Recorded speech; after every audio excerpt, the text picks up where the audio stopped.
हजारो आंदोलक, शेकडो वाहनं, आधीच गणेशोत्सवाची गर्दी, त्यात मुंबईचे चाकरमानी हे सगळे जण रस्त्यावर आले असतानाही मुंबई पोलिसांनी मात्र संयम दाखवला. होय, मी बोलतेय मराठा आंदोलनाबद्दल आणि या आंदोलनादरम्यान घडलेल्या घटनांबद्दल. खरं तर मुंबई पोलीस ही देशातील सगळ्यात अलर्ट पोलीस म्हणून ओळखली जाते आणि याच मुंबई पोलिसांनी मराठा आंदोलनादरम्यान ज्या संयमानं मुंबई हाताळली त्याचं आता सर्वत्र कौतुक होऊ लागले. कारण कुणी रस्त्यावर कबड्डी खेळत होतं तर कुणी खो खो, कुणी रस्त्यावरच जेवण बनवलं तर कुणी भर रस्त्यावर आंघोळी सुद्धा केल्या. या सगळ्यामुळे कायदा सुव्यवस्थेवर नक्कीच परिणाम झाला, मात्र तो संयमाने हाताळणारे होते मुंबई पोलीस. चला तर यावरच आज सविस्तर बोलूया. नमस्कार, मी रामेश्वरी आणि तुम्ही पाहताय कट टू कट. मुंबई म्हटलं की आपल्या डोळ्यासमोर काय येतं तर गर्दीच गर्दी. अशातच 29 ऑगस्ट रोजी मुंबईत धडकलं मराठा आंदोलन. मराठा आंदोलनाचं नेतृत्व करणारे मनोज जरांगे पाटील हे लाखो मराठा बांधवांसह मुंबईच्या आझाद मैदानात दाखल झाले होते. लाखोच्या संख्येनं आंदोलक आल्यानं आधीच गर्दीनं गजबजलेली मुंबई काही क्षणातच ठप्प झाली.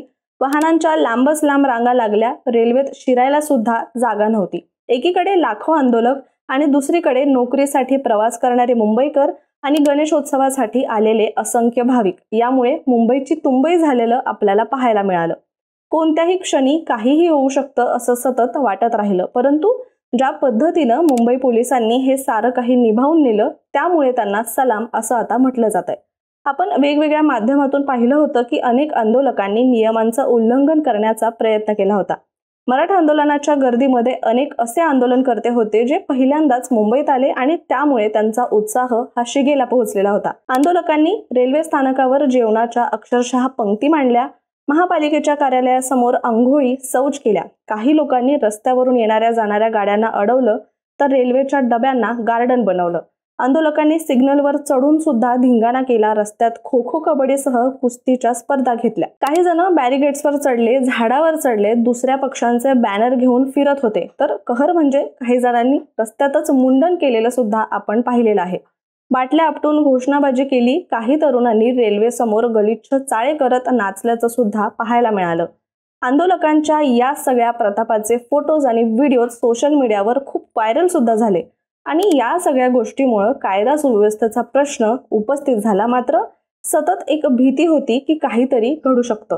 मराठा आरक्षण आंदोलनासाठी खरं तर आधी 1 दिवसाची परवानगी देण्यात आली होती, मात्र नंतर मुदतवाढ करण्यात आली आणि सलग 5 दिवस हे आंदोलन सुरू राहिलं. फक्त 5,000 लोकांची जरी परवानगी दिली गेली असली तरी सुद्धा प्रत्यक्षात मात्र हजारो वाहनं मुंबईत दाखल झाले आणि ही गर्दी दिवसेंदिवस वाढत होती असं म्हटलं गेलं. शिवाय अधिकच्या हजारो गाड्या या नवी मुंबईमध्येच थांबवण्यात आल्या होत्या.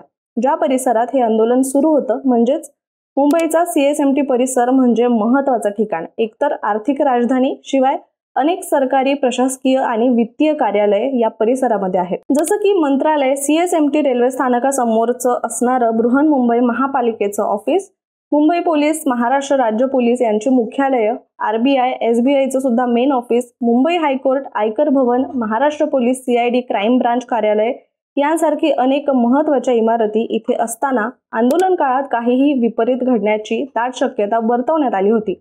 यासोबतच जेव्हापासून मराठा आंदोलनाला सुरुवात झाली होती तेव्हापासून आंदोलनाला गालबोट लावण्यासाठी काही लोक जाणीवपूर्वक गोंधळ घालतील अशी सुद्धा खबर पोलिसांना मिळू लागली होती. आझाद मैदानातील मराठा आंदोलनाने गणेशोत्सवामुळे सगळं नियोजन अचानक गडबडलं होतं.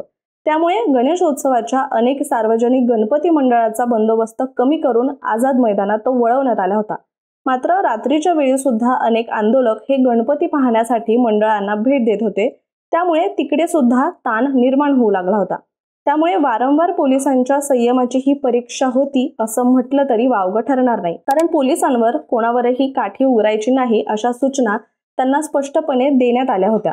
आंदोलन आणि गणेशोत्सव या दोन्ही गोष्टी एकत्र आल्यामुळे सगळ्या पोलिसांच्या सुट्ट्या या रद्द करण्यात आल्या होत्या. अनेक अधिकारी, पोलीस कॉन्स्टेबल तर 72 तास सतत ड्युटीवर होते. ज्या प्रकारे आपण पाहिलं की पोलिसांनी आंदोलकांना व्यवस्थितरित्या हाताळलं आणि कुठेतरी याचमुळे आंदोलक आणि पोलिसांमध्ये एक वेगळं नातं सुद्धा तयार झालं होतं. याचं उत्तम उदाहरण म्हणजे पोलीस उपायुक्त गोयल यांचा वाढदिवस साजरा करायला पोलीस सहकाऱ्यांनी केक आणला होता. तेव्हा आंदोलकांनी त्यांना वाढदिवसाच्या शुभेच्छा देत त्यांचा हा वाढदिवसाचा केक रस्त्यावरच कापला गेला। त्यानंतर राज्य सरकारनं मराठा आंदोलकांच्या आणि याचं नेतृत्व करणाऱ्या मनोज जरांगे पाटील यांच्या मागण्या मान्य केल्यानंतर या आंदोलनाला पूर्णविराम मिळाला आणि जवळपास 5 दिवसांनंतर हे आंदोलन संपलं। त्यावेळी आंदोलक पुन्हा आपल्या गावी परतत असताना अनेक आंदोलनकर्त्यांनी पोलिसांची गळाभेट सुद्धा घेतली। यावेळी मुंबई पोलिसांसोबतच मुंबई महापालिकेचे आयुक्त भूषण गगराणी यांनी त्यांची टीम सोयी सुविधा देण्यासाठी रस्त्यावर उतरली होती। शिवाय अग्निशमन विभागाचे कर्मचारी हे सगळेच स्वच्छतेपासून प्रत्येक गोष्टीसाठी झटत होते आणि मदत करत होते। आंदोलन संपल्यानंतर काही तासातच महापालिकेनं मुंबई आधीसारखी स्वच्छ आणि सुंदर केली। सफाई कर्मचाऱ्यांनी देखील अगदी शांतपणे रस्त्यावरील कचरा, प्लास्टिक सगळं काही साफ केलं आणि न चिडता शांतपणे आपलं कर्तव्य बजावलं आणि साफसफाई करणारे शेकडो हात यासाठी राबले होते। आणि याचमुळे मुंबईत कोणतीही घटना घडली तरी मुंबईकरांचं स्पिरिट म्हणून नेहमीच मुंबईकरांचं कौतुक केलं जातं। या मराठा आंदोलनाच्या पार्श्वभूमीवर मुंबई पोलिसांनी आणि महापालिकेने आणि त्यांच्या कर्मचाऱ्यांनी, अधिकाऱ्यांनी संयम कसा ठेवावा हे अख्ख्या महाराष्ट्राला दाखवून दिलेलं आहे आणि त्याचमुळे या सगळ्याचं कौतुक होत आहे आणि ते या कौतुकासाठी सुद्धा पात्र आहे असं नक्कीच म्हणावं लागेल। तुम्हाला याबद्दल काय वाटतं आम्हाला कमेंट करून नक्की सांगा आणि अशाच माहितीपूर्ण व्हिडिओसाठी कट टू कटच्या YouTube चॅनलला सबस्क्राईब करायला विसरू नका।